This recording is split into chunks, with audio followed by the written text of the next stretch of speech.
No dia do divórcio, que parecia encerrar toda a história, o milionário entrou na sala de audiência com um olhar frio, certo de que havia se preparado para vencer.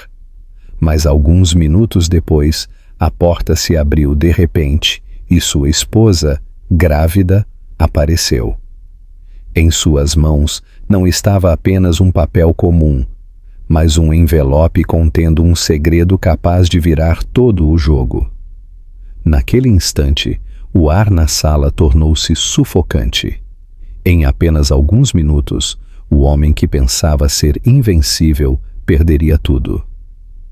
A sala de conferências estéril, de cromo e vidro, no 40º andar do arranha-céu da Castelo Branco Holdings, na Avenida Paulista, deveria ser o cenário final do último triunfo de André Castelo Branco. Um divórcio rápido e limpo de sua tímida esposa Vitória. Ele sorriu, ajeitando seu relógio Patek Philippe, o tic-tac, uma contagem regressiva para sua liberdade absoluta. Seus advogados, um grupo de tubarões engravatados, estavam prontos com papéis que a deixariam com uma ninharia, uma mera nota de rodapé em seu legado de bilhões de reais. Mas quando as pesadas portas de carvalho se abriram, a mulher que entrou não era a que ele se lembrava. Longe estava a sombra recatada. Em seu lugar, uma figura de compostura gélida, a mão não descansando sobre um lenço, mas sobre uma maleta de couro gasta. Naquele momento, o tic-tac do seu relógio soou menos como uma contagem regressiva e mais como uma bomba-relógio. E André Castelo Branco estava prestes a descobrir que no mundo dos ultra-ricos, os segredos mais perigosos muitas vezes não estão em contratos, mas sim ligados por laços de sangue. André Castelo Branco acreditava que o mundo era seu tabuleiro de xadrez pessoal e ele, o rei indiscutível. De seu posto no topo da Castelo Branco Holdings, um conglomerado em expansão com tentáculos em tudo, de tecnologia a imóveis, ele movia pessoas e ativos com a mesma precisão fria e calculista. Sua vida era uma coleção meticulosamente curada de vitórias. As aquisições hostis, as ofertas públicas iniciais que batiam recordes e, claro, seu casamento com Vitória. Para o mundo exterior, ela era o acessório perfeito, bonita, graciosa e, mais importante, silenciosa. Ela era o lago plácido que refletia seu ego imponente. Ele a havia encontrado trabalhando como tradutora em uma conferência em Genebra, sua inteligência discreta, uma diversão momentânea. Ele a perseguiu com o mesmo foco implacável que aplicava a uma aquisição corporativa, cobrindo-a com um estilo de vida que faria a realeza corar. Ele lhe deu uma cobertura com vista para o Parque Ibirapuera, um guarda-roupa repleto de alta costura e um cartão Amex preto sem limite concebível. Em troca, ele esperava apenas uma coisa: sua total e completa obediência. Por 5 anos, ela desempenhou seu papel sem falhas. Hoje era o ato final. O divórcio. Era em sua mente uma simples transação, o rompimento de um laço que havia cumprido seu propósito. Ele já havia encontrado sua substituta, uma modelo europeia ardente com um séquito nas redes sociais que rivalizava com a população de uma pequena cidade. O acordo pré-nupcial, um documento tão grosso quanto uma lista telefônica e blindado em sua crueldade, era sua obra-prima. Ele concederia à Vitória um pagamento único de 10 milhões de reais. Uma fortuna para a maioria, mas para um homem do calibre de André, era menos do que um erro de arredondamento. Era um gesto final e desdenhoso. Ele sentou-se à cabeceira da longa mesa de mogno polido no escritório de seu advogado, com o horizonte de São Paulo como um testemunho brilhante de seu poder. Arthur Mendes, seu advogado principal, um homem cujo sorriso nunca alcançava seus olhos frios de réptil, deslizou uma caneta pela mesa. "Tudo em ordem, André", Arthur disse, sua voz um ronronar baixo e confiante. Ela assina e você está livre, limpo. Os 10 milhões serão transferidos para a conta dela em 1 hora. André recostou-se, um sorriso presunçoso brincando em seus lábios. E o acordo de confidencialidade? É blindado, eu confio. A prova de submarino, meu amigo. Se ela sequer sussurrar o nome Castelo Branco de forma negativa, voltará a traduzir manuais de instrução para viver. O clima era jovial, de celebração. O ar crepitava com a arrogância masculina que floresce em salas onde fortunas são feitas e vidas são casualmente desmanteladas. Eles eram mestres do universo e isso era apenas mais uma terça-feira. André olhou para o relógio novamente. Ela estava atrasada, 10 minutos atrasada. A falta de respeito irritou seu ego. Ele exigia pontualidade de todos em sua vida, de seus membros do conselho à sua equipe doméstica. Para Vitória, sua futura ex-esposa, desafiar essa simples expectativa, neste dia, de todos os dias, era um ato de rebelião enfurecedor. "Onde ela está?" Ele estalou, seu bom humor evaporando. Arthur encolheu os ombros, um gesto de despreocupação praticada. Talvez o trânsito, ou talvez ela esteja tendo um momento. É muita coisa para uma mulher como ela processar. Deixar tudo isso? Ele gesticulou vagamente para o ambiente opulento. "Ela não está deixando." André o corrigiu, a voz dura. "Ela está sendo removida. Há uma diferença." Ele se levantou e caminhou até a vasta janela, olhando para a cidade abaixo. Ele via as pessoas formigas se movendo pelas ruas, os táxis amarelos como pequenos insetos rastejantes. Todos faziam parte do seu mundo, seu reino. E Vitória, ela era apenas uma delas, uma residente temporária em sua realidade elevada, agora sendo enviada de volta para o chão, onde ela pertencia. Ele pensou na gravidez dela com uma onda de irritação. Havia sido uma complicação indesejada. Seu anúncio choroso 3 meses atrás havia sido recebido não com alegria, mas com fúria fria. Ele a acusou de tentar prendê-lo, de um último esforço desesperado para garantir sua posição. O momento era muito conveniente, muito transparente. Sua resposta foi rápida e brutal. Ele atirou do quarto deles naquela mesma noite e instruiu seus advogados a acelerarem o processo de divórcio. A criança, ele havia decidido, seria amparada, é claro.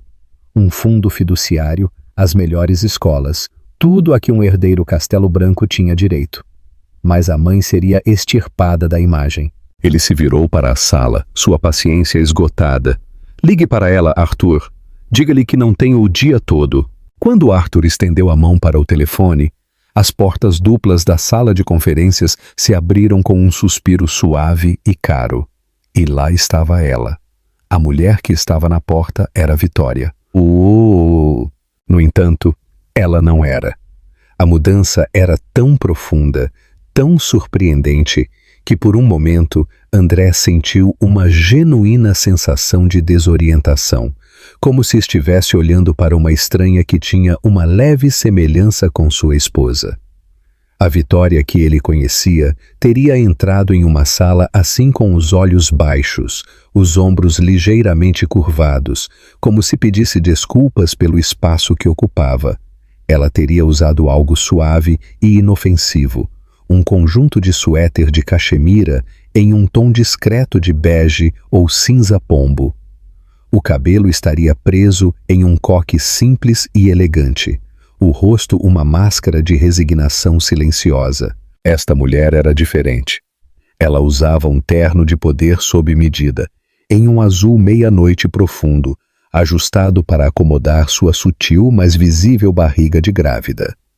O corte era afiado, moderno e descaradamente caro. Seu cabelo, que ela geralmente usava longo e liso, estava penteado em ondas suaves e confiantes que emolduravam um rosto que ele mal reconhecia. A maquiagem era mínima, mas magistral, destacando a inteligência feroz em seus olhos escuros e a determinação em sua mandíbula. Ela encontrou o olhar dele diretamente, sem um tremor de medo ou submissão. Era um olhar de igualdade inquietante. Mas foi o objeto em sua mão que realmente enviou um choque pela sala. Não era uma bolsa de grife. Era uma maleta de couro marrom escuro e bem gasta, do tipo preferido por advogados e financistas da velha guarda. Estava arranhada nos cantos e tinha as iniciais gravadas E.C. Eduardo Castelo Branco, o pai de André. Um silêncio atordoado tomou conta da sala. Arthur Mendes, que estava no meio de discar o número de Vitória, baixou lentamente o telefone, seus olhos reptilianos arregalados com uma confusão que beirava o alarme. Os outros advogados de André se ajeitaram desconfortavelmente em seus assentos, seus sorrisos confiantes substituídos por carrancas de perplexidade. Vitória entrou na sala com um passo calmo e deliberado. Seus saltos faziam um som suave e rítmico no piso de mármore, um som que parecia ecoar o batimento cardíaco repentino e frenético de André. Ela não se sentou no assento que havia sido designado para ela na ponta da mesa, aquele que gritava visitante e estrangeiro. Em vez disso, ela caminhou para o lado da mesa, colocando a maleta sobre o mogno polido com um baque suave e definitivo. André, Arthur, ela disse, a voz clara e firme, desprovida da emoção que ele esperava. Minhas desculpas pelo atraso. Eu estava finalizando alguns papéis necessários. André encontrou sua voz, embora ela tenha saído mais áspera do que ele pretendia. O que é isso, Vitória? O que é essa fantasia? E por que diabos você está com a maleta do meu pai? Ele não via aquela maleta há anos, não desde o dia em que seu pai morrera, deixando-lhe as chaves do reino. Os lábios de Vitória se curvaram em um sorriso, mas não era um sorriso que ele já tinha visto antes. Era frio, controlado e continha uma pitada de algo que ele só poderia descrever como pena. Isso não é uma fantasia, André. Quanto à maleta, suponho que você possa chamá-la de minha herança. Arthur Mendes soltou uma risada curta e incrédula. Sua herança, senhora Castelo Branco? Com todo o respeito, os termos do pré-nupcial são bem claros. Você abriu mão de todas e quaisquer reivindicações sobre a propriedade da família Castelo Branco. Eu abri mão das minhas reivindicações sobre a propriedade de André. Vitória o corrigiu gentilmente, seus olhos ainda fixos no marido. Mas eu nunca abri mão das minhas reivindicações sobre a de Eduardo. André sentiu um calafrio frio começar a se infiltrar em seus ossos, uma sensação tão estranha que o desorientou. Ele era André Castelo Branco. Ele não sentia pavor. Ele o inspirava. Meu pai deixou tudo para mim. Ele disse as palavras como um instrumento cego. Foi o seu último desejo. O testamento foi lido, executado e resolvido anos atrás. Você era uma estranha para ele. Eu era? Vitória respondeu, sua voz suave, mas carregando um peso inegável. Ela estendeu a mão para os fechos da velha maleta. Os cliques metálicos soaram como tiros na sala silenciosa. Seu pai e eu tivemos muitas conversas, André. No último ano de sua vida, quando você estava ocupado demais fechando negócios e viajando de jato para notar que ele estava se apagando, ele e eu nos tornamos próximos. Ela abriu a maleta.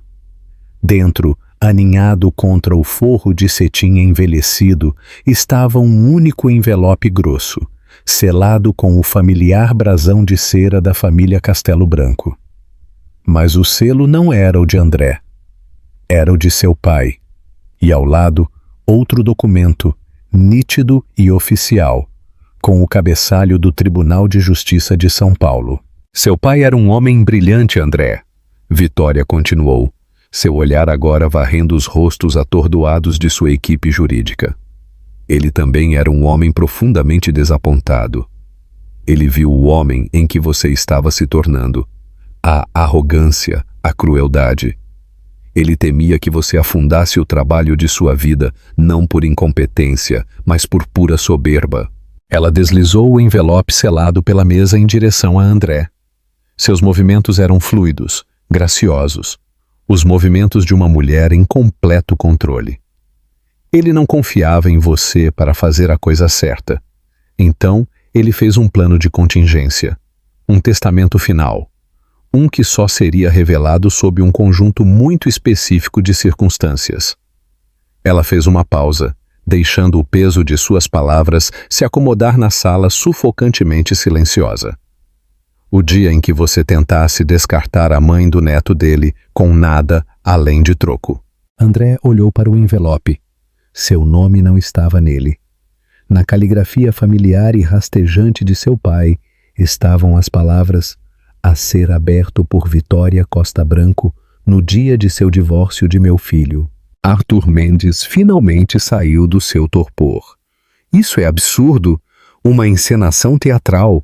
Qualquer testamento subsequente teria sido invalidado pelo que apresentamos. Isso não tem sentido. Será que não, Arthur? Vitória perguntou, sua voz se tornando afiada como aço. Ela deslizou o segundo documento para o advogado. Esta é uma ordem judicial apresentada esta manhã.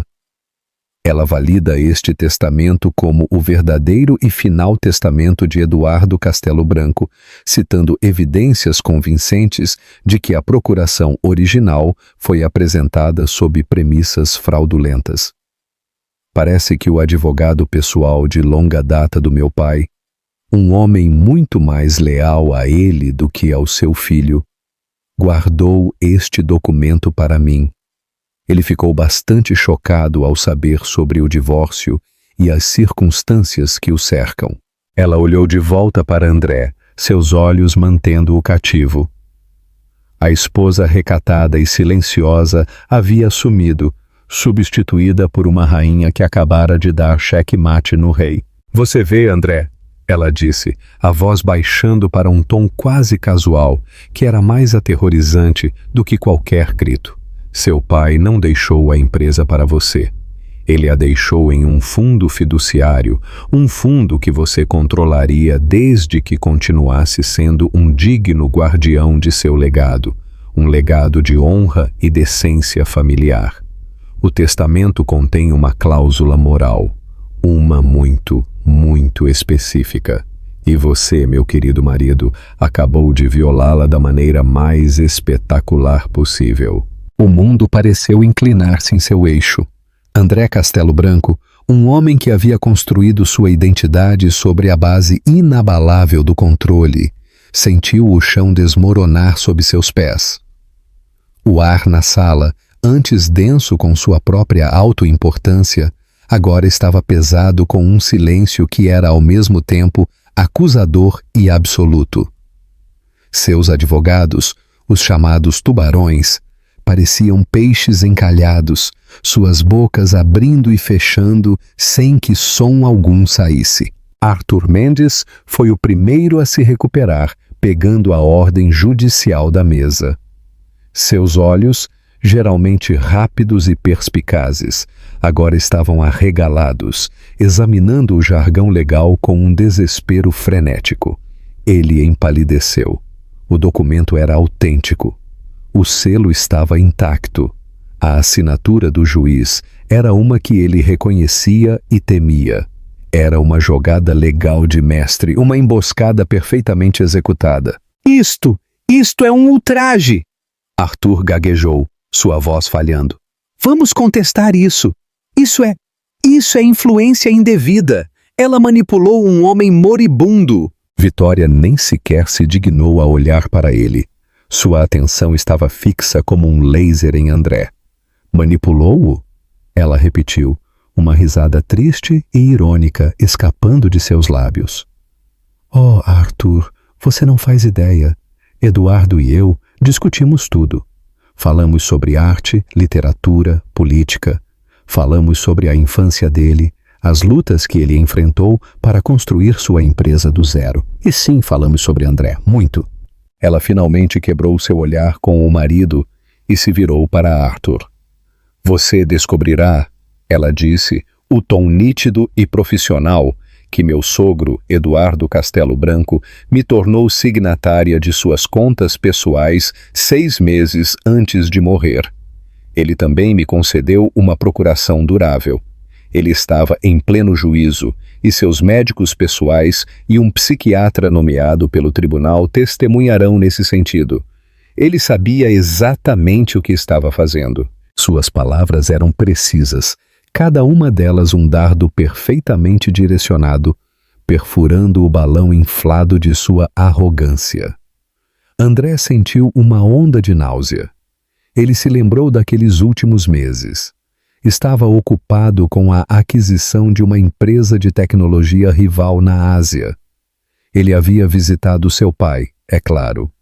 Visitas breves e protocolares, onde ele falava para o velho sobre seus últimos triunfos, mal registrando a tristeza cansada nos olhos de seu pai. Ele havia visto Vitória lá, lendo para seu pai, ou jogando xadrez com ele, e havia descartado isso como seu dever de esposa, uma maneira de se tornar útil. Ele nunca imaginou isso. Abra-o, André, Vitória ordenou suavemente. Suas mãos tremiam ao estender a mão para o envelope grosso e cor de creme. O selo de cera com o brasão de seu pai parecia quente, quase vivo. Ele o quebrou com um dedo desajeitado, sua habitual decisão desaparecida. Ele puxou uma resma de pergaminho pesado, coberto com a caligrafia elegante e cursiva de seu pai. Ele começou a ler, seus olhos voando pela página. O documento começou com as formalidades legais padrão, mas depois mudou para uma carta profundamente pessoal e completamente devastadora. Meu querido André, se você está lendo isto, significa que você falhou. Você me falhou. Você falhou com o nome da família e falhou com a única pessoa que lhe mostrou lealdade e bondade inabaláveis quando você menos merecia. Você escolheu o caminho da arrogância e da crueldade, as mesmas coisas que lutei para superar em minha própria vida, as mesmas coisas que orei para que você superasse. A respiração de André falhou. A voz de seu pai, há muito silenciada pela morte, estava falando com ele da página, e era uma voz de profundo e dilacerante desapontamento. O testamento continuou, expondo os termos em detalhes excruciantes.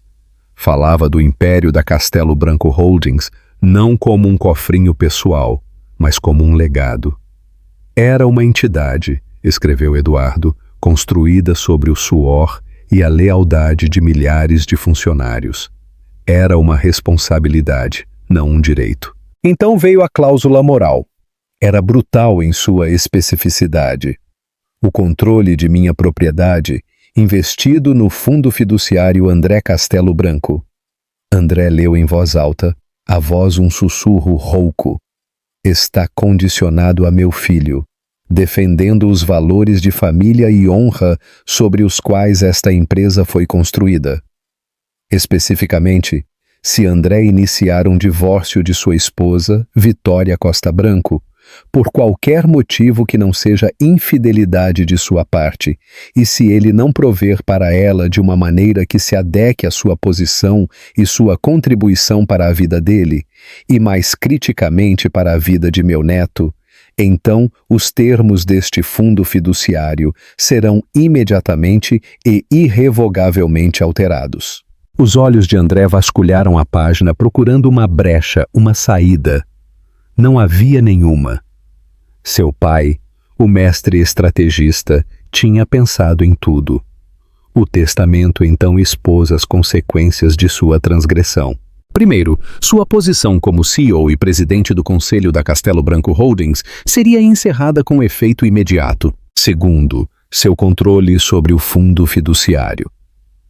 André Castelo Branco, a entidade que detinha a vasta maioria de suas ações e ativos, seria dissolvido. Terceiro, um novo beneficiário principal da propriedade de Eduardo Castelo Branco seria nomeado. O sangue de André gelou ao ler o próximo parágrafo. No caso de a cláusula supracitada ser acionada, eu, por meio deste, legado 60%, 60%, do total das ações da Castelo Branco Holdings para Vitória Costa Branco, em fideicomisso para meu neto. Este fundo fiduciário será gerenciado por ela, com plenos direitos de voto e autoridade executiva, até que meu neto atinja a idade de 25 anos. Ela assumirá o papel de presidente do conselho, com efeito imediato. 60%. O número pairou no ar, uma figura monstruosa e inacreditável. Era uma participação majoritária. Era o reino inteiro. Ele, André Castelo Branco, estava sendo destronado, mas seu pai não havia terminado. O testamento era um trabalho de vingança póstuma, projetado não apenas para deserdá-lo, mas para humilhá-lo completamente. Mais 20% das ações, o testamento continuou, serão colocados em um plano de propriedade de ações para funcionários, a ser distribuído entre todos os funcionários em tempo integral que serviram a Castelo Branco Holdings por mais de 5 anos. São eles a verdadeira base desta empresa, e é hora de sua lealdade ser recompensada. 20% para os funcionários, um ato de heresia corporativa no mundo implacável de André. E quanto a André? Ao meu filho André, o testamento concluiu, eu deixo os 20% restantes, 20% das ações. Isso lhe proporcionará uma renda confortável, desde que ele aprenda a viver mais modestamente do que está acostumado. Ele manterá um assento no conselho, mas não terá poder executivo. É minha esperança, minha última esperança, que a partir desta posição diminuída, ele finalmente aprenda a lição que o iludiu em sua riqueza e poder. Que o valor de um homem não é medido pelo que ele possui, mas por como ele trata aqueles que não têm nada a lhe dar além de seu amor. André deixou os papéis caírem sobre a mesa como se estivessem em chamas. Ele olhou para Vitória, seu rosto uma máscara de descrença e fúria incandescente. Você? Ele sibilou, a palavra um assobio venenoso. Você fez isso, sua cobra, sua puta caçadora de fortunas! Você nos enganou a todos! Vitória não se encolheu. Ela se manteve firme, sua expressão uma mistura de tristeza e aço. Não, André, ela disse calmamente. Você fez isso consigo mesmo. Seu pai lhe deu tudo, e você não valorizou nada. Ele viu isso, ele sabia, e ele o amou o suficiente para tentar salvá-lo de si mesmo, mesmo de além do túmulo. Ela pegou a ordem judicial e a colocou diretamente na frente de Arthur Mendes. A transferência de ações já está sendo processada. O conselho está sendo notificado neste exato momento. Acredito que meu primeiro ato oficial como presidente do conselho será convocar uma reunião de emergência para esta tarde. Quanto a vocês, senhores? Ela se virou para os advogados, seu olhar os varrendo com um desprezo frio. Seus serviços a Castelo Branco Holdings não são mais necessários. Vocês serão compensados por seu tempo hoje, é claro, das contas pessoais de André, não da empresa. Ela então deu as costas a todos e caminhou em direção à porta, sua compostura absoluta. Ela parou na soleira, a mão na maçaneta e olhou para trás, para o marido derrotado, um homem que, em 10 minutos, havia passado de rei a mero bobo da corte em seu próprio império. Ah, e André? Ela acrescentou, a voz suave, mas carregando o golpe final e devastador. A cobertura, os carros, o jato... Foram todos comprados pela empresa, não foram? Precisarei das chaves até o final do dia. Não gostaria que você fosse acusado de invasão de propriedade. E com isso ela se foi, deixando para trás um silêncio tão profundo que era um grito, e um homem que acabava de perder tudo. O silêncio que Vitória deixou em seu rastro era algo vivo, uma presença malévola que pressionava André por todos os lados. Por um minuto inteiro, ele ficou paralisado, sua mente um turbilhão caótico de negação e fúria. As palavras na página, as palavras de seu pai, rodopiavam diante de seus olhos, zombando dele. 60%. Presidente do conselho, você falhou. Então a represa de sua compostura se rompeu. Com um rugido primal de raiva, ele varreu o braço sobre a mesa de mogno. Canetas, blocos de anotações, copos de água e os papéis de divórcio de bilhões de reais voaram, espalhando-se pelo chão como lixo. O som de vidro estilhaçado ecoou o estilhaçamento de seu mundo. Não! Ele gritou, a voz rouca de descrença. Isso não está acontecendo! Isso é uma piada doentia e distorcida! Arthur Mendes e sua equipe se encolheram, os rostos pálidos. Os tubarões haviam perdido os dentes.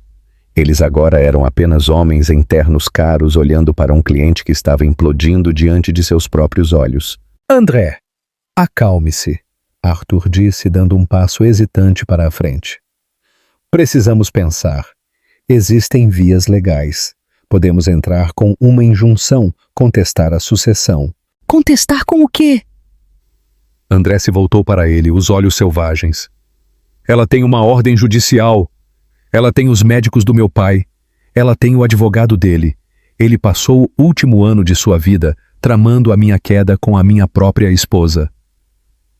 O absurdo disso, a pura e teatral traição, era o que o mais o atormentava. Ele se via como o mestre dos fantoches, mas o tempo todo ele havia sido o fantoche. Sua esposa quieta e submissa, e seu pai moribundo e desapontado, estavam puxando as cordas. Ele afundou em sua cadeira, a raiva momentaneamente substituída por um desespero frio e esmagador. Ele olhou para o testamento condenatório, a assinatura de seu pai, um floreio final e condenador. Ele começou a se lembrar. Fragmentos de memória, antes insignificantes, agora se encaixaram com uma clareza aterrorizante. Ele se lembrou de Vitória, sentada ao lado da cama de seu pai, não apenas lendo romances, mas lendo em voz alta as notícias de finanças, discutindo tendências de mercado e flutuações de ações. Ele havia achado isso pitoresco, até divertido. Olha para a minha pequena esposa brincando de empresária. Ele uma vez brincou com um amigo. Ele se lembrou dela fazendo-lhe perguntas sobre a divisão de logística da empresa, sobre as vulnerabilidades de sua cadeia de suprimentos. Ele havia sido desdenhoso, dando-lhe um tapinha na cabeça e dizendo-lhe para não se preocupar com assuntos tão complexos. Agora, ele percebeu que ela não estava fazendo conversa fiada. Ela estava conduzindo uma pesquisa. Ele se lembrou de uma discussão acalorada com seu pai alguns meses antes de ele morrer. André queria vender a mais antiga fábrica da empresa, um ativo de legado que mal estava dando lucro, para financiar um novo empreendimento chamativo em criptomoeda. Seu pai ficou furioso. Aquela fábrica é a pedra angular desta empresa. Eduardo havia trovejava, a voz fraca, mas os olhos brilhando. Ela emprega 300 pessoas, André. Pessoas que deram suas vidas para esta família. Você não a joga fora por uma aposta especulativa. André zombou. Chama-se progresso, pai. O senhor é sentimental. Não pode deixar a emoção nublar o julgamento de negócios. Emoção. Seu pai retrucou com um olhar de profunda tristeza em seu rosto. O que você chama de emoção, eu chamo de humanidade. É a coisa que você parece ter extraviado. Na época, André havia descartado isso como os devaneios de um velho fora de contato com o mundo moderno. Agora ele via o que era. Um teste final, um teste no qual ele havia falhado espetacularmente. Seu telefone começou a vibrar incessantemente no chão onde havia caído. Então o telefone de Arthur começou a vibrar, e então os telefones dos outros 2 advogados. A notícia estava se espalhando. As notificações estariam chovendo do Valor Econômico, da Folha de São Paulo, de todos os principais veículos de notícias. Reestruturação na Castelo Branco Holdings. André Castelo Branco deposto como CEO. Herdeira misteriosa assume o controle. Sua vida não estava apenas desmoronando, estava sendo publicamente dissecada. A humilhação era uma dor física, um fogo em seu estômago. Ele olhou para Arthur, uma nova esperança desesperada cintilando em seus olhos. O pré-nupcial. E o pré-nupcial? Ela o assinou. Ela abriu mão de seus direitos. Arthur Mendes balançou a cabeça lentamente. O rosto sombrio. O pré-nupcial é irrelevante, André. Não se trata de uma divisão de bens conjugais. Trata-se de uma herança, um legado direto de seu pai. O pré-nupcial protege seus bens dela. Ele não protege você do testamento de seu próprio pai. A lógica era simples, brutal e inevitável. A porta da sala de conferência se abriu novamente. Desta vez não era Vitória. Era uma mulher que André reconheceu. Marília, a assistente pessoal de seu pai, por mais de 40 anos. Uma mulher quieta e despretensiosa que ele sempre tratou como parte da mobília. Ela estava segurando um tablet. Ela não olhou para André. Ela se dirigiu à sala. Com licença. A senhora Castelo Branco convocou uma reunião de emergência do Conselho para as 14h, via Zoom. O link acabou de ser enviado. Senhora Castelo Branco. Não senhora André Castelo Branco. A distinção foi uma pequena e aguda facada em seu ego. Então, o olhar de Marília finalmente se fixou em André, e pela primeira vez em todos os anos que ele a conhecia, ele viu não deferência, mas um desprezo frio e não disfarçado. O senhor Eduardo, ela disse, a voz tremendo ligeiramente com uma emoção que ele agora reconheceu como raiva justa, o amava muito, André. Ele se preocupava com você todos os dias. Ele via o homem bom que você poderia ter sido, e ele viu o homem que você escolheu ser. Ela colocou um objeto pequeno e simples sobre a mesa ao lado do testamento. Era um antigo medalhão de prata. Vitória deu isso a ele, Marília disse. Tem uma foto do ultrassom dela dentro. Ele o carregou consigo todos os dias até morrer. Ele chamou o bebê de seu pequeno Esperança. Ele disse que esta criança, seu neto, era o futuro do legado Castelo Branco. Um futuro que ele tinha que proteger de você. Com aquela declaração final e devastadora, ela se virou e saiu, deixando André olhando para o medalhão, a última peça do quebra-cabeça, a confirmação final da profundidade de sua cegueira. Ele estava tão consumido por seu próprio poder, tão certo de sua própria brilhantez, que nunca tinha visto verdadeiramente as pessoas ao seu redor. Ele não viu a inteligência e a força em sua esposa, o profundo desapontamento em seu pai, ou a lealdade silenciosa daqueles que serviram sua família por décadas. Ele via apenas reflexos de si mesmo, extensões de sua vontade, e em sua arrogância, ele lhes forneceu a própria arma de que precisavam para derrubá-lo. A ironia final não passou despercebida para ele.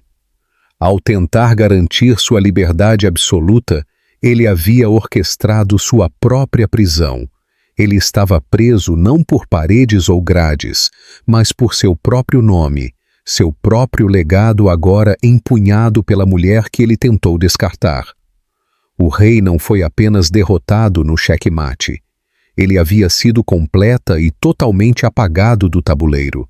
Enquanto André estava descendo em seu inferno pessoal, Vitória estava ascendendo.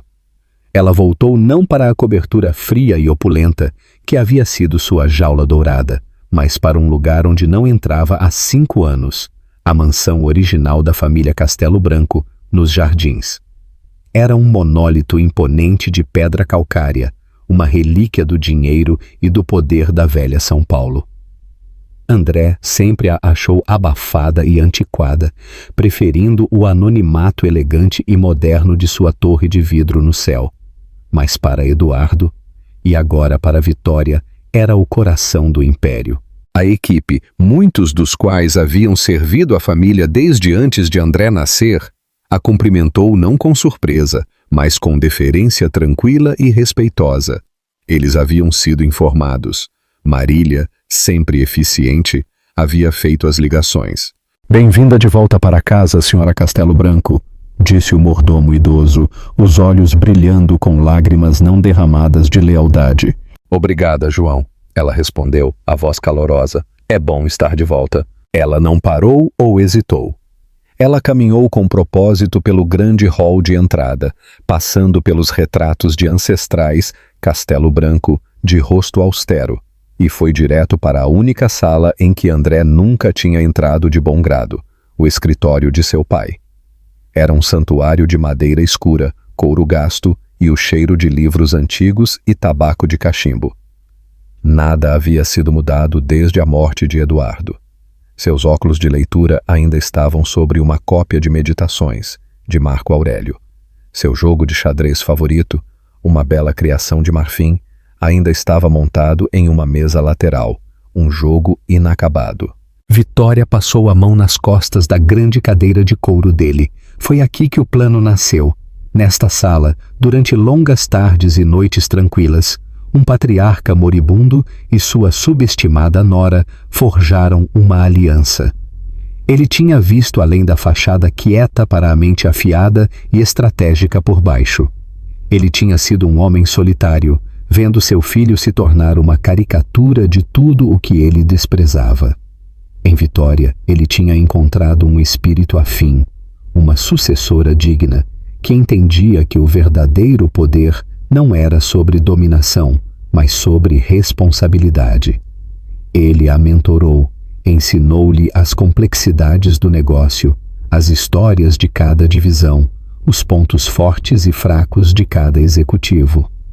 Ele lhe deu a educação que André, em sua arrogância, lhe havia negado. E ela tinha sido uma aluna brilhante.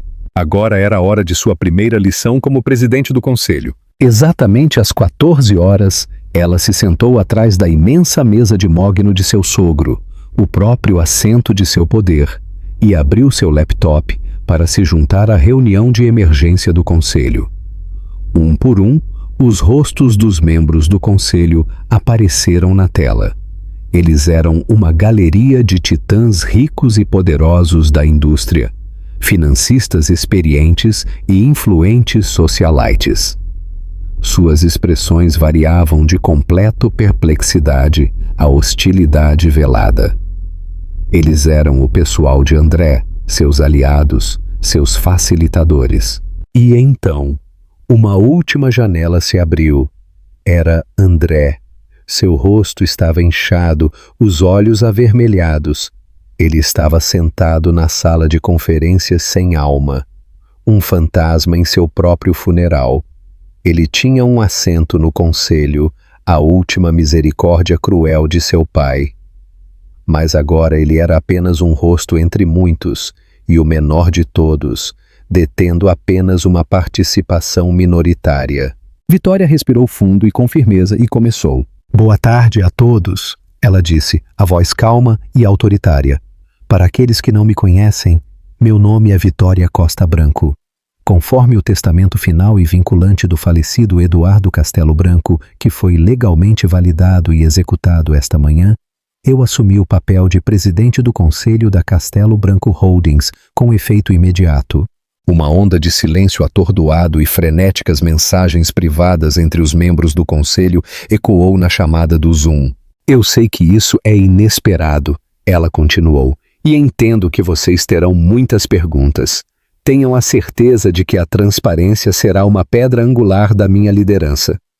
No entanto, nossa primeira ordem de negócios é estabilizar a empresa e tranquilizar nossos investidores e funcionários. Para isso, estou anunciando algumas mudanças imediatas. Ela expôs sua visão com uma clareza e confiança que os atordoou e os subjugou. Ela não estava demolindo a empresa. Ela a estava reconstruindo a partir de suas fundações, de acordo com a visão compartilhada dela e de Eduardo. Primeiro, ela anunciou a reversão imediata do plano de André de vender a antiga fábrica. O legado Castelo Branco foi construído sobre fazer as coisas, não apenas sobre ganhar dinheiro, ela declarou, ecoando as palavras de Eduardo.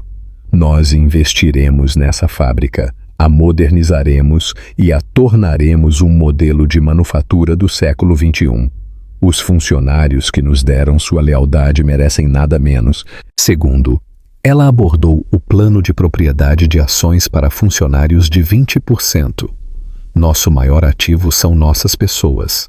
Estou nomeando um comitê liderado pelos próprios funcionários para supervisionar a distribuição justa e equitativa dessas ações. A partir de hoje, cada funcionário terá uma participação tangível em nosso sucesso compartilhado. Terceiro, ela anunciou uma revisão abrangente de todos os pacotes de compensação executiva, incluindo o dela. A era de recompensar a ganância acabou.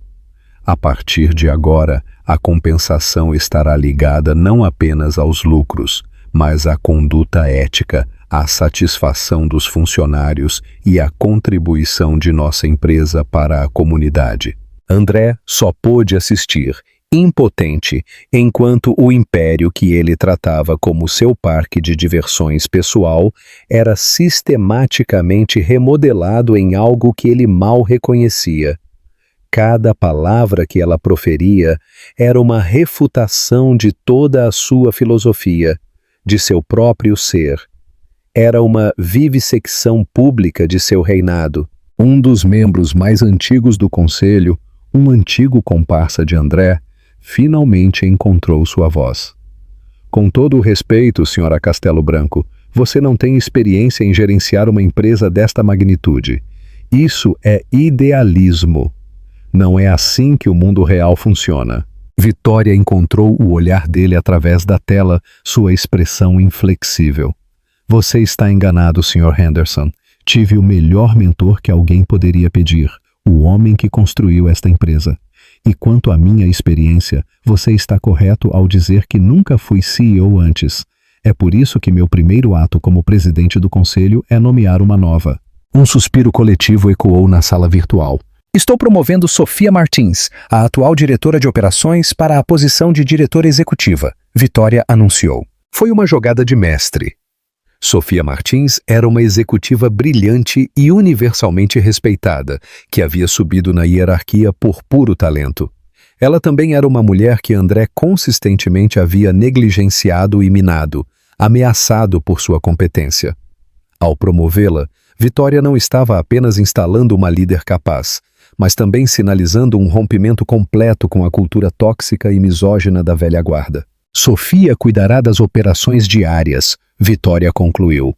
Como presidente do conselho, meu foco será na estratégia de longo prazo, na governança ética e em garantir que a Castelo Branco Holdings, mais uma vez, se torne um nome sinônimo não apenas de riqueza, mas de honra. Há mais alguma pergunta? Não houve nenhuma. Eles estavam completamente derrotados. Eles viram nela não a esposa tímida de um bilionário, mas a verdadeira herdeira de Eduardo Castelo Branco, uma líder com uma vontade de ferro e uma visão que era ao mesmo tempo radical e profundamente enraizada na história da própria empresa. Ao encerrar a chamada, Vitória permitiu-se um pequeno e cansado sorriso. A primeira batalha estava ganha. Ela se recostou na cadeira de seu sogro, a mão descansando protetoramente sobre a barriga. Isso era para ele, para seu filho e para o futuro que ele havia confiado a ela. O rescaldo foi rápido e brutal. O nome de André foi apagado do site da empresa. Suas contas corporativas foram congeladas. Seus cartões de crédito da empresa foram cancelados no meio de uma compra em um restaurante 5 estrelas onde ele estava afogando suas mágoas.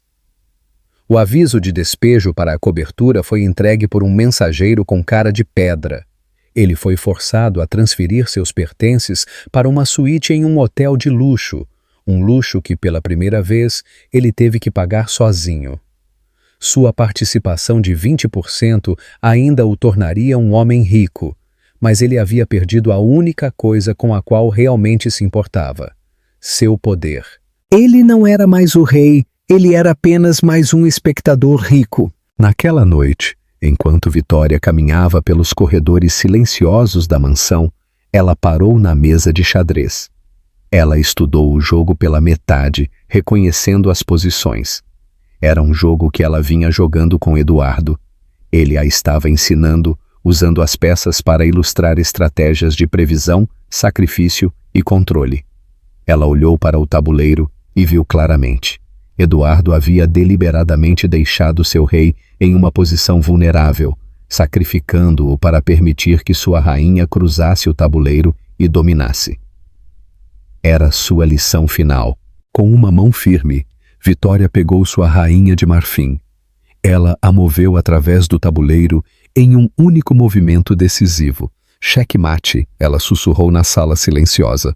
Durante 3 meses, o reinado de Vitória foi um turbilhão de ações transformadoras. Guiada por sua CEO, Sofia Martins, a Castelo Branco Holdings passou por uma metamorfose radical.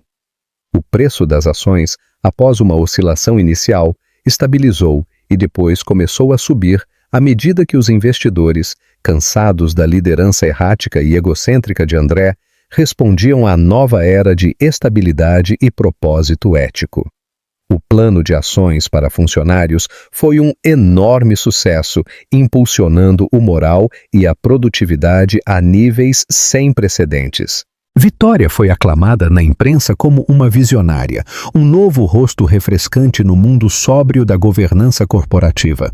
Ela era a mulher que havia domado a fera, não a matando, mas lembrando-a de sua alma. André, enquanto isso, apodrecia.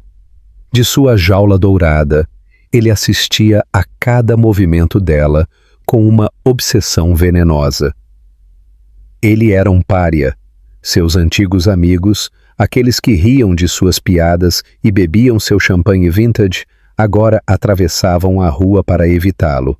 Ele se tornou um conto de advertência sussurrado em clubes de campo exclusivos e galas de caridade. Ele havia se tornado um fantasma na máquina que ele outrora comandava. Seus dias eram um ciclo monótono de amargura. Ele acordava tarde, lia os artigos bajuladores sobre a liderança de Vitória e então ligava para seus novos advogados menos prestigiados para explorar desafios legais que se tornavam mais fúteis a cada dia. Eles entraram com apelações, moções e injunções. Todas foram sumariamente rejeitadas. O testamento era blindado. Eduardo Castelo Branco, com a ajuda de Vitória, havia construído uma fortaleza legal. Mas André não era um homem que aceitava a derrota. Se a lei não funcionasse, ele encontraria outra maneira. Ele começou a cavar. Contratou investigadores particulares, contadores forenses, qualquer coisa para encontrar uma rachadura na armadura de Vitória. Ele estava convencido de que ela tinha um segredo, uma fraqueza que ele poderia explorar para derrubá-la e recuperar seu trono. Ele gastou milhões de sua fortuna pessoal em declínio procurando por um esqueleto em seu armário. E então ele encontrou um. Ele veio de uma denúncia anônima enviada por e-mail para seu advogado a partir de um servidor criptografado.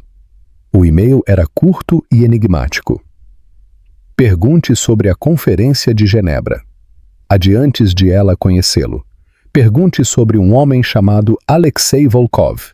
O nome não significava nada para André, mas a caçada estava em andamento. Seus investigadores cavaram fundo no passado de Vitória, um passado que ele nunca se importou em conhecer. Eles descobriram que 1 ano antes de ele a conhecer, Vitória havia trabalhado como tradutora para uma negociação altamente sensível em Genebra, entre uma empresa de tecnologia suíça e um conglomerado russo sombrio chefiado por um homem chamado Alexei Volkov. Volkov era um oligarca notório, um homem com laços profundos com o Kremlin e uma reputação de práticas de negócios implacáveis que muitas vezes borravam a linha para a criminalidade. O acordo havia fracassado no último minuto. A empresa suíça havia desistido, citando preocupações éticas irreconciliáveis. Pouco depois de seu código-fonte proprietário para uma nova plataforma de IA revolucionária ter sido roubado. O roubo nunca foi resolvido, mas os sussurros sempre apontaram para a organização de Volkov. O coração de André batia forte enquanto ele lia o relatório. Era isso. Era a alavanca de que ele precisava. Vitória estava no centro de um grande caso de espionagem corporativa. Se ele pudesse provar que ela estava envolvida, que ela tinha sido a informante de Volkov, ele poderia destruí-la. Ele poderia pintá-la como uma espiã corporativa, uma fraude, uma criminosa. O conselho, os investidores, o público, todos se voltariam contra ela. A cláusula moral no testamento de seu pai era sobre família e honra. O que era mais desonroso do que isso? Ele decidiu fazer sua jogada não em um tribunal, mas na corte da opinião pública. Ele vazou a história, cuidadosamente curada e cheia de insinuações, para um jornalista financeiro notoriamente agressivo, conhecido por suas destruições sensacionalistas. A manchete explodiu na internet. Presidente do conselho da Castelo Branco Holdings, ligada a oligarca russo em escândalo de espionagem de uma década. A repercussão foi imediata e catastrófica. O preço das ações da empresa despencou. O conselho estava em pânico. A imagem cuidadosamente construída de Santa Vitória, a salvadora corporativa, foi despedaçada da noite para o dia. O fantasma estava de volta à máquina e ele era um vírus.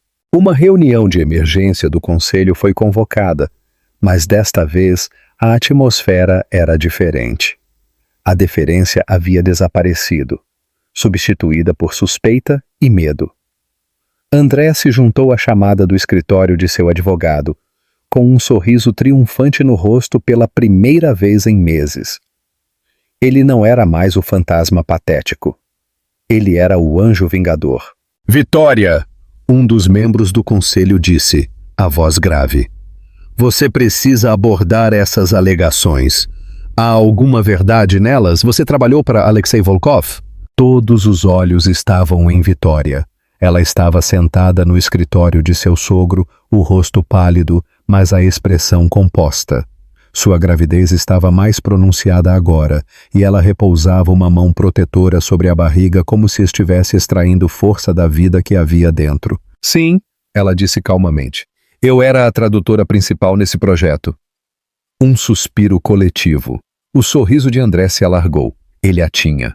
E você sabia, André interveio, a voz pingando de falsa preocupação, que a propriedade intelectual mais valiosa da empresa suíça foi roubada logo após o colapso dessas negociações. Um roubo que tem sido ligado a esse Alexei Volkov. Sim, Vitória disse novamente, seus olhos encontrando os dele na tela. Estou ciente disso. E o que você diria? André pressionou, indo para o ataque final. Se eu lhe dissesse que temos evidências que sugerem que você foi quem facilitou esse roubo, que você era a toupeira de Volkov? Ele estava blefando sobre as evidências, mas não importava. A acusação era suficiente. Ele a observou, esperando que ela desmoronasse, negasse, mentisse. Mas Vitória não fez nada disso. Em vez disso, um sorriso estranho e solene tocou seus lábios. Eu diria que você, como de costume, está meio certo e completamente errado, André, ela disse, a voz recuperando sua força. Eu não facilitei o roubo, eu o evitei. Ela olhou para os rostos atordoados dos membros do conselho. A empresa suíça Kailas Technologies me contratou como tradutora. Mas logo percebi que Volkov não estava interessado em uma parceria. Ele estava usando as negociações como fachada para plantar uma toupeira e roubar o código da IA deles. Eu descobri quem era a toupeira, um de seus próprios engenheiros seniores que estava endividado com Volkov. Eu reuni as evidências. Ela fez uma pausa, deixando o peso de suas palavras penetrar. Mas eu estava em uma posição difícil. Eu era uma tradutora de 24 anos. Quem acreditaria em mim em vez de um engenheiro sênior? Então eu fui não às autoridades suíças, mas a alguém que eu sabia que tinha o poder e a discrição para lidar com isso. Alguém com um interesse em impedir um homem como Volkov. O sorriso triunfante de André começou a desaparecer, substituído por uma sensação crescente de desconforto. Ele não gostou de onde isso estava indo. Vitória continuou. Eu fui ao chefe de uma empresa rival. Um homem que também era o patriarca de uma poderosa família brasileira. Um homem que era conhecido por sua integridade e sua profunda desconfiança de homens como Volkov. Ele se reuniu comigo secretamente em Genebra. Ele revisou minhas evidências e acreditou em mim. Ele usou sua influência para avisar discretamente o CEO da Kailas Technologies, permitindo-lhe sair do acordo e neutralizar a toupeira sem um escândalo público que teria destruído a reputação deles. Ela olhou diretamente para André, seu olhar penetrante e resoluto. Esse homem, ela disse, a voz ecoando com clareza, era seu pai, Eduardo Castelo Branco. O silêncio que se seguiu foi absoluto. André sentiu o sangue escoar de seu rosto. Não podia ser. Eduardo e eu não nos conhecemos pela primeira vez quando você me trouxe para São Paulo, André. Vitória revelou, a voz suavizando. Nós já nos conhecíamos há 1 ano. Foi seu pai que, impressionado com minhas ações em Genebra, me encorajou a me mudar para o Brasil. Foi seu pai quem sutilmente orquestrou as circunstâncias sob as quais você e eu nos encontraríamos. Ele esperava que uma mulher que compartilhasse seus valores pudesse ser uma boa influência para você. Ela deu um pequeno e triste balançar de cabeça. Parece que ele calculou mal nesse ponto, mas ele nunca esqueceu o que eu fiz. Ele me viu como uma protetora de seus próprios valores, muito antes de eu me tornar parte de sua família. Toda a história está documentada em seus diários pessoais. Aquele que está bem aqui em sua mesa. Ela levantou um diário encadernado em couro. Ele chamou o arquivo de O Gambito de Genebra, ela disse. Seus investigadores, André, são bons em desenterrar sujeira, mas eles, assim como você, só procuram o pior nas pessoas. Eles nunca pensaram em procurar a verdade. André estava sem palavras. Ele havia entrado diretamente em uma armadilha mais complexa e profundamente armada do que ele jamais poderia ter imaginado. Ele pensou que era um fantasma assombrando a máquina, mas era apenas um peão em um jogo que havia começado muito antes de ele saber que estava sendo jogado. Ele tentou expor um esqueleto no armário de Vitória, apenas para descobrir que era a própria fundação sobre a qual o reino dela foi construído. Ele não tinha apenas perdido sua empresa. Ele tinha perdido toda a narrativa, a própria história que ele pensava ser dele. Em sua tentativa desesperada de recuperar seu passado, ele só havia conseguido consolidar sua própria irrelevância para sempre. Então, o rei foi finalmente e totalmente derrotado. Não por uma aquisição hostil ou um colapso do mercado, mas pela brilhantez estratégica e silenciosa da rainha que ele arrogantemente subestimou. André Castelo Branco aprendeu da maneira mais difícil que um legado não é construído apenas sobre preços de ações e aquisições, mas sobre caráter, honra e os segredos que você guarda. Vitória, com seu filho por nascer, o verdadeiro herdeiro Castelo Branco, provou que o poder real não é tomado, é ganho através da integridade e de uma vontade de ferro. Ela não apenas tomou a empresa dele, ela recuperou a alma dela. O que você achou?